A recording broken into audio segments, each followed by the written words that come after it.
Class 3 dealt with the concepts of note duration and pitch. This session continues to explore the elements of music with volume and timbre. One of the most important and affecting elements of music is volume, also known as dynamics. This is the loud and soft of music. Truly powerful musical moments are done at the extreme ends. Loud music can overwhelm our senses, and soft music draws us close. Next time you watch a movie, notice how the music uses loud and soft dynamics to convey the message. There is a wide range of dynamics, from very soft to very loud. This chart can also be found in the texts and illustrates the common dynamic range. P stands for piano, which means soft in Italian. F stands for forte, or strong. The M stands for mezzo, or medium. Composers go beyond these ranges. If you want the performers to play even softer, add another P. If you want it louder, add another F. There really is no limit to the level of volume someone can write for. Composers also ask for dynamic changes. The music can increase in volume, which is known as a crescendo. Decrease in volume is known as diminuendo. Using different dynamic levels throughout a piece of music gives it variety and energy. For example, listen to O Fortuna from Carmina Burana by Carl Orff, found in the text. This is an example of a wide range of dynamic and incredible energy. A composer can also achieve dynamic levels through the number of instruments or voices he or she employs. More performers can create more volume, and fewer performers can create less volume. Putting the performers further away from the audience is another effective way to change dynamic, as heard in the Richard Wagner example in the text. The second half of this session deals with timbre.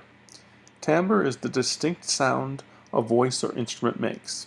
For example, an oboe has a nasal timbre, a trombone an open one. Another term for timbre is tone color. It is like a painter who combines different colors to create a work of art. A composer puts together different instrument or voice timbres or colors to create music that is vivid and dynamic. There are 5 different kinds of instrument classifications based on how sound is produced. Chordophones are instruments that produce sound through string vibration. These include the guitar and violin. Aerophones are instruments that produce sound through air vibrating an instrument. Woodwind instruments like the flute and brass instruments like the trumpet are aerophones. Membranophones are instruments that produce sound through striking a membrane. Drums are an example of these kinds of instruments. Idiophones are instruments that produce their own sound, like maracas and castanets. Finally, electrophones create sound using electronics, like a synthesizer. One thing almost all of these have in common is the sound is created through vibration. The same is true of the voice. Vibration is the root of musical sound. In the modern musical world, composers use many different non-musical items to enhance a work, including sirens, chains, and pre-recorded sounds such as traffic. All of these add to the texture with their unique timbre. In the area of vocal timbre, there are 6 different voice classifications based on the range of notes they sing. From highest notes to lowest notes, the voices are, for the female voice, soprano, the highest voice, mezzo-soprano, the medium-high voice, and alto, the medium female voice. For the male voice, tenor, the medium male voice, baritone, the medium low voice, and the bass, the low voice. The text has many examples illustrating the various voice classifications. Listen to these examples to hear how each of the voices is distinct from the others.